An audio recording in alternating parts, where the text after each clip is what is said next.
বিসমিল্লাহির রহমানির রহিম। আজকের ক্লাসে সকলকে স্বাগতম। শিক্ষক পরিচিতি দেখি। আমি মোহাম্মদ গিয়াসউদ্দিন, সহকারী অধ্যাপক, কার্পাসডাঙ্গা ডিগ্রি কলেজ, দামোহদা, চুয়াডাঙ্গা।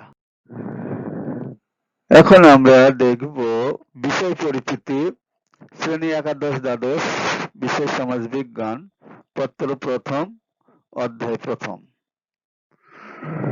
এবার দেখো আমরা পাঠ শিরোনাম দেখব। তো সেখানে সমাজবিজ্ঞানের উৎপত্তির পটভূমি ও ক্রমবিকাশ ছিল আজকের পাঠ শিরোনাম। আর শিখন ফল দেখো, পাঠ শেষে আমরা সমাজবিজ্ঞানের উৎপত্তির পটভূমি বর্ণনা করতে পারব। সেই সাথে আমরা সমাজবিজ্ঞানের ক্রমবিকাশ বর্ণনা করতে পারব।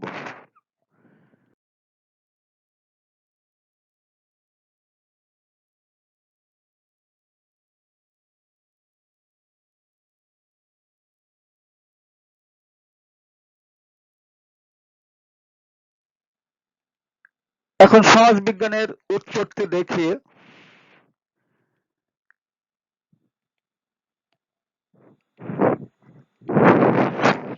অষ্টাদশ শতাব্দীতে ইংল্যান্ডে শিল্প বিপ্লব ঘটে। আর ঊনবিংশ শতাব্দীর গোড়ার দিকে তৎকালে প্রাকৃতিক বিজ্ঞান বলে চিহ্নিত অঙ্কশাস্ত্র, জ্যোতির্বিদ্যা, পদার্থবিদ্যা, রসায়ন, ভূতত্ত্ববিদ্যা ও দর্শন শাস্ত্রের পরিধিমুক্ত হয়ে স্বতন্ত্র শাস্ত্র হিসাবে সমাজবিজ্ঞান প্রতিষ্ঠা লাভ করে। বলা যায় sociology is the youngest of all social sciences. 19 শতকে সমাজবিজ্ঞানের জন্ম হলেও এর একটি দীর্ঘ প্রেক্ষাপট রয়েছে, তবে এই দীর্ঘ সময়ে ঐতিহাসিক সমাজতাত্ত্বিক নিদর্শন পর্যাপ্ত নয়। এ প্রসঙ্গে রবার্ট বায়ারস্টেড তার সোশ্যাল অর্ডার নামক গ্রন্থে বলেছেন, sociology has a long past but only a short history. সমাজবিজ্ঞানের গোড়াপত্তন সাম্প্রতিককালের হলেও সমাজ একটি আদি প্রতিষ্ঠান। সমাজ গঠনের শুরু থেকে মানুষ তাদের অস্তিত্ব রক্ষার জন্য সমাজ চিন্তায় মনোনিবেশ করে। তাই সমাজ চিন্তার ইতিহাস সমাজের মতোই প্রাচীন। এই সমাজ চিন্তায় সমাজবিজ্ঞানের পটভূমি তৈরির মধ্য দিয়ে একে সমৃদ্ধ করেছে। আমরা এখন সমাজবিজ্ঞানের উদ্ভবের 4টি উপাদান নিচে বর্ণনা করব। প্রথমত হলো যে রাজনৈতিক দর্শন। রাজনৈতিক দর্শন সমাজবিজ্ঞান উদ্ভবের মূলে গুরুত্বপূর্ণ নিয়ামক শক্তি হিসাবে কাজ করেছে। প্রাচীন গ্রিক নগররাষ্ট্রের নানাবিধ বিশৃঙ্খলা ও অসঙ্গতি হতে পরিত্রাণের উদ্দেশ্যে থেলিস, ডেমোক্রিটাস, সক্রেটিস এবং বিশেষ করে প্লেটো ও অ্যারিস্টটল প্রদত্ত রাজনৈতিক দর্শনের সমাজতাত্ত্বিক মূল্য সমাজবিজ্ঞান উদ্ভবের পিছনে গুরুত্বপূর্ণ ভূমিকা পালন করেছে। এর দেখি ইতিহাসের দর্শন। ইতিহাসের দর্শন হচ্ছে সমাজবিজ্ঞানের উদ্ভব ও বিকাশের সর্বাধিক গুরুত্বপূর্ণ উপাদান। দার্শনিক ইবনে খালিদুন 14শ শতাব্দীতে ইতিহাসের গতিধারা সম্পর্কে অত্যন্ত গভীর ও বস্তুনিষ্ঠ বিশ্লেষণ দেন। তার দর্শন অষ্টাদশ শতাব্দীতে সমাজবিজ্ঞানের উদ্ভবকে ত্বরান্বিত করে। ইতিহাস দর্শনের প্রতিষ্ঠা পণ্ডিতদের মধ্যে বিশেষভাবে উল্লেখযোগ্য সেন্ট পিয়ারি জি, ভিকো, মন্টেস্কো, ভোলতেয়ার, জার্মানির হার্ডার, স্কটল্যান্ডের ফার্গুসন, মিলার, রবার্টসন প্রমুখ দার্শনিক। ভিকো তার দি নিউ সায়েন্স গ্রন্থে ইতিহাসের গতি প্রকৃতি এবং সমাজের বিভিন্ন দিক সম্পর্কে গভীর ও বস্তুনিষ্ঠ ধারণার অবতারণা করেন। ফলে পাশ্চাত্য সমাজে অনেকে ভিকোকেই সমাজবিজ্ঞানের প্রতিষ্ঠা বলে মনে করেছেন। মন্টেস্কো তার দি স্পিরিট অফ লস গ্রন্থের মাধ্যমে সমাজ বিশ্লেষণের গুরুত্বপূর্ণ অবদান রাখেন। 19 শতাব্দীতে Hegel, Saint Simon, Auguste Comte, Karl Marx প্রমুখ মনীষীর চিন্তাধারায় ইতিহাসের দর্শন প্রতিফলিত হয়।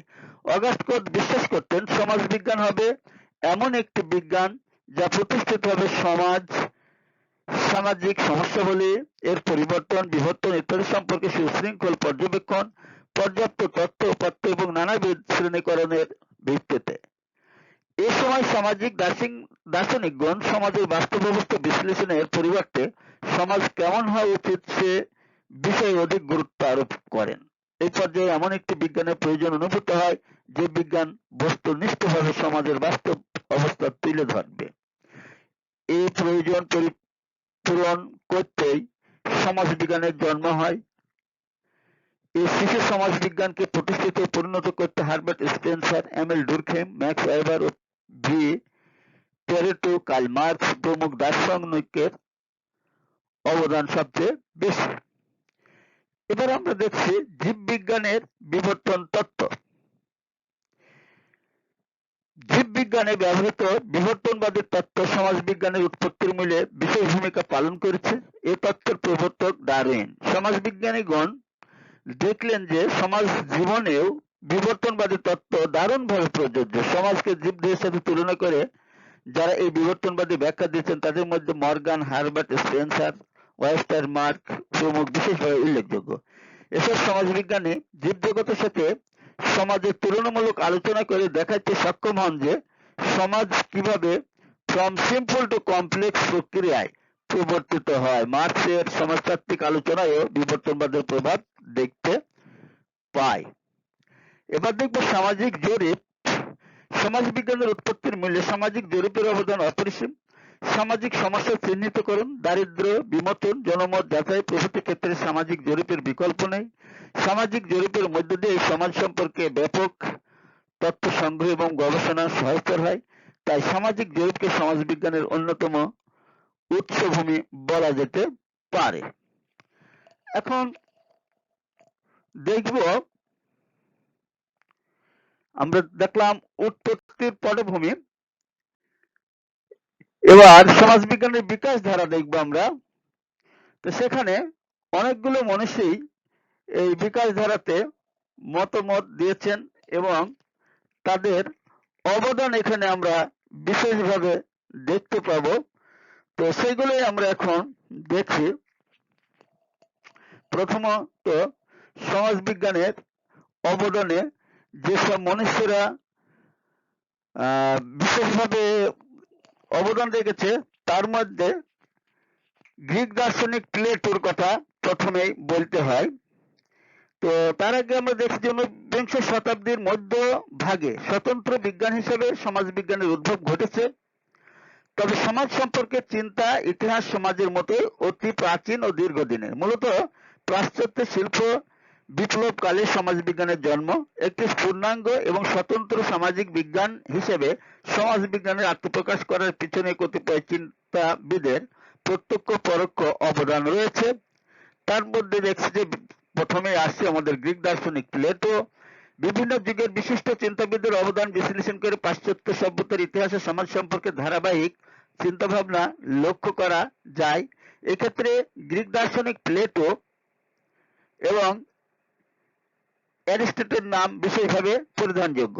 প্লেটো তার রিপাবলিক গ্রন্থে বিভিন্ন সমাজতাত্ত্বিক ও সমাজ মনস্তাত্ত্বিক বিষয়ে আলোচনার অবতারণা করেন। তিনি সমাজ সম্পর্কে যেসব তত্ত্বের অবতারণা করেছেন তা মূলত যুক্তি নির্ভর, যদিও তা অনেক ক্ষেত্রে বাস্তবতা বিবর্জিত।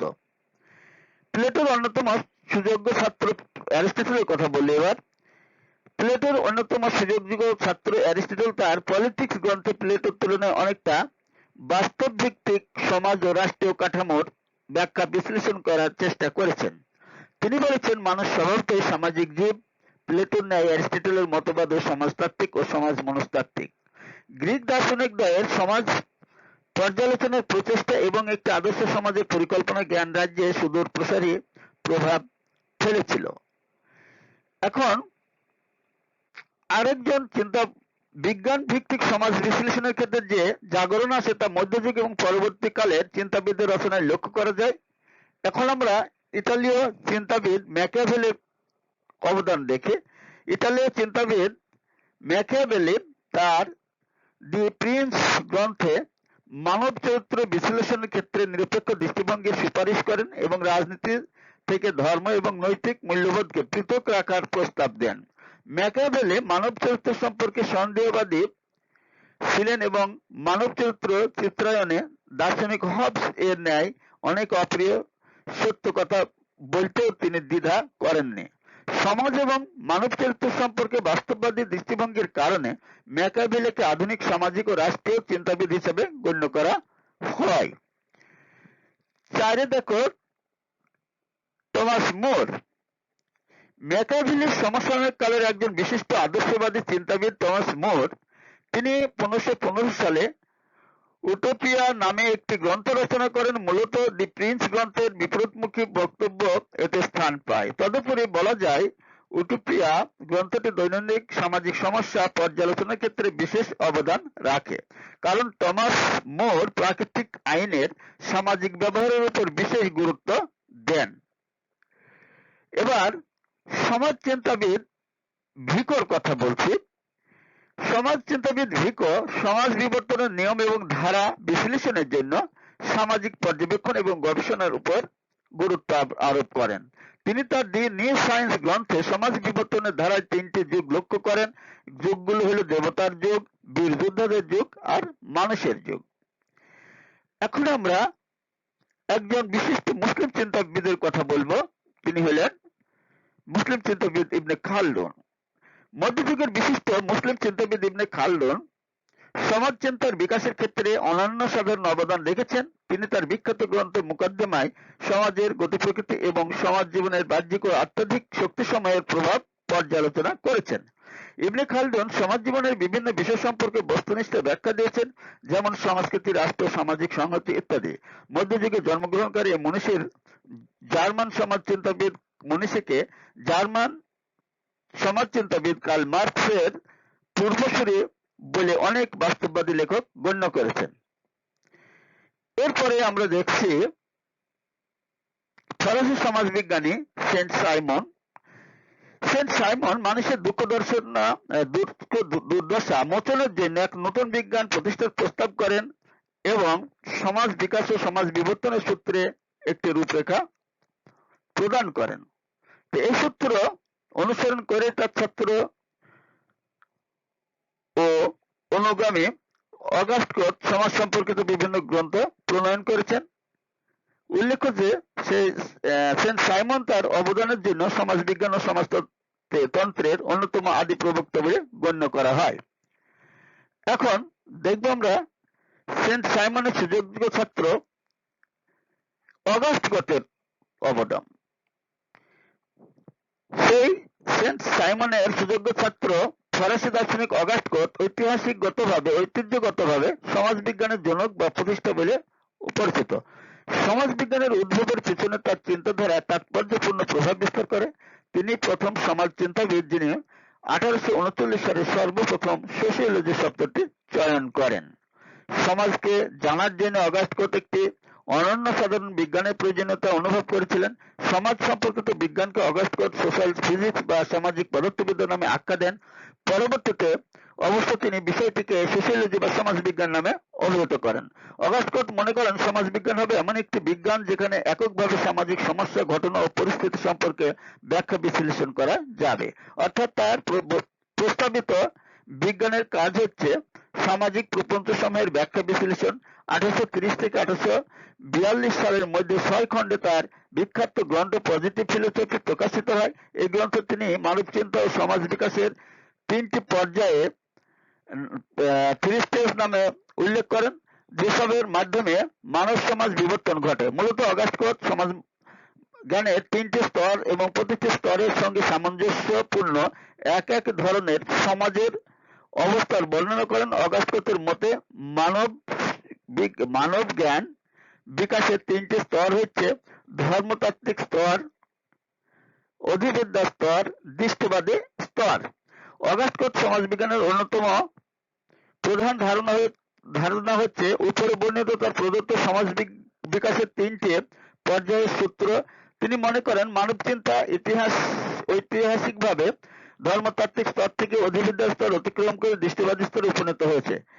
মানব চিন্তা বিকাশের উক্ত 3টি স্তরকে অগাস্ট কোট যথাক্রমে আদিম ও প্রাচীন সমাজ, মধ্যযুগীয় তথা সামন্ত সমাজ এবং 19 শতকের আধুনিক পুঁজিবাদী সমাজের সাথে সামঞ্জস্য পূর্ণ বলে বিবেচনা করেছেন।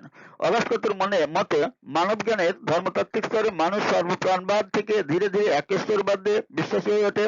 অগাস্টকো তার উক্ত চিন্তার বশবর্তী হয়েই মানবতা ধর্মের ধারণাটি ব্যাখ্যা প্রদান করেছেন, যদিও তা সর্বজনগ্রাহ্য হয়নি। মূলত অগাস্টকোর মানবজ্ঞানের বিবর্তন ভিত্তিক সমাজ বিকাশের তিনটি পর্যায় পার হয়ে আধুনিক বিজ্ঞান ভিত্তিক চিন্তার স্তরে মানুষের পদযাত্রা এক অপরিহার্য পরিণতি। একটি আলাদা বিজ্ঞান হিসেবে সমাজবিজ্ঞানের উদ্ভবের ক্ষেত্রে ইংরেজ সমাজচিন্তাবিদ হার্বার্ট স্পেন্সার এর নাম বিশেষভাবে উল্লেখযোগ্য। তিনি অবশ্য অগাস্টকো দ্বারা বিশেষভাবে প্রভাবিত হয়েছিলেন। স্পেন্সারের উল্লেখযোগ্য গ্রন্থ সিনথেটিক ফিলোসফি গ্রন্থটি অনেকগুলো খণ্ডের মধ্যে সমাজতান্ত্রিক খণ্ডটির নাম প্রিন্সিপালস অফ সোশিয়োলজি। স্পেন্সার এখানে সামাজিক প্রপঞ্চ বা ঘটনাবলী বিশ্লেষণের আরোহ পদ্ধতির উপর গুরুত্ব আরোপ করেন। তার সমাজ চিন্তা আলোচিত হলেও সমাজবিজ্ঞানের উদ্ভবের জন্য তা গুরুত্বপূর্ণ ভূমিকা পালন করে। এবার আমরা দেখব ফরাসি সমাজবিজ্ঞানী ফ্রেডরিক লেপলে। একজন বিশিষ্ট ফরাসি সমাজবিজ্ঞানী ফ্রেডরিক লেপলে সমাজবিজ্ঞানের উদ্ভবের জন্য তার অবদান গুরুত্বপূর্ণ। তিনি সমাজ পর্যবেক্ষণ এবং সামাজিক তথা বিশ্লেষণে সর্বপ্রথম ঘটনা জরিপ পদ্ধতির প্রবর্তন করেন।